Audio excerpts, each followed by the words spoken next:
Hello everyone. ये question dimensional analysis का है। 1990 का क्वेश्चन है, आप देखो ध्यान से। इसमें आपको फॉर्मूला पता होना चाहिए इसको सॉल्व करने के लिए। जैसे कैपेसिटेंस आपको निकालना है तो एनर्जी का फॉर्मूला आपको पता होना चाहिए, क्यू स्क्वायर अपॉन 2c। तो यहाँ से जब c निकालोगे आप तो c क्या आ जाएगा, q square upon 2u means coulomb square by coulomb. यहाँ पे दिया हुआ है ऑप्शन नंबर में कूलम्ब स्क्वायर बाई, इसको आप लिख ही लो, coulomb square CULOMB coulomb square upon joule. तो ये कौन से ऑप्शन में दिया हुआ है, क्यू ऑप्शन में। तो ए का हो गया, एक तो क्यू हो गया, यहाँ पे आप लिख लो। बी ऑप्शन, फिर इसको और भी सॉल्व करने का तरीका होता है, q equals to C V. Q equals to C V भी एक फॉर्मूला होता है, यहाँ से निकल के आता है C equals to q by V. Correct. तो क्यू फिर ये कूलम्ब पर वोल्ट हो जाएगा आपका। तो यहाँ देखो कौन सा आ रहा है, कूलम्ब पर वोल्ट। ये आर ऑप्शन आ रहा है, मतलब क्यू और आर हो जाएगा आपका ए का। करेक्ट। अब जब आप बी सॉल्व करोगे,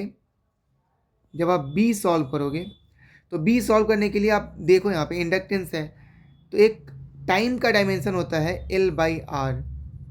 तो यहाँ से एल क्या निकल के आता है, आर इंटू टी। आर होता है रेजिस्टेंस, मतलब ओम सेकेंड।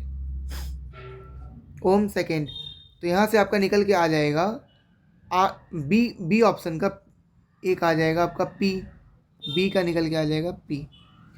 चलो बी के लिए और सॉल्व करते हैं। तो बी के लिए एक फॉर्मूला ये भी होता है,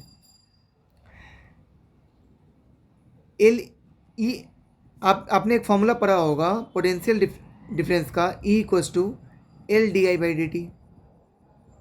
यहाँ से एल जब आप निकालोगे तो आ जाएगा आपका E D T upon D I.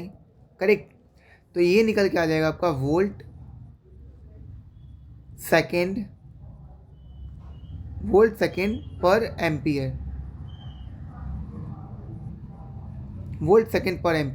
तो ये कौन से ऑप्शन में है, वोल्ट सेकेंड पर एम्पियर, टी ऑप्शन में है। तो बी का आपका हो जाएगा पी और टी। अब सी ऑप्शन के लिए सॉल्व करते हैं। तो सी का आपने एक फॉर्मूला पढ़ा होगा मैग्नेटिक इंडक्शन के लिए, एफ इक्वस टू, सी का आपने पढ़ा होगा F equals to B I L.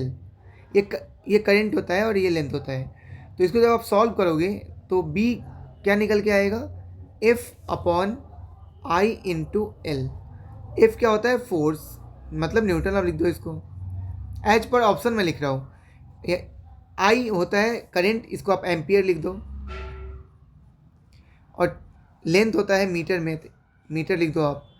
तो न्यूटन पर एम्पियर मीटर। तो ये कौन से ऑप्शन में है, न्यूटन पर एम्पियर मीटर, ये एस में है। तो सी का हो जाएगा आपका एस। तो ए का हो जाएगा आपका क्यू और आर, बी का हो जाएगा पी और टी, और सी का हो जाएगा आपका एस। तो इस तरीके से आप ये मैच द फॉलोइंग सॉल्व कर सकते थे, आसान था। Thank you.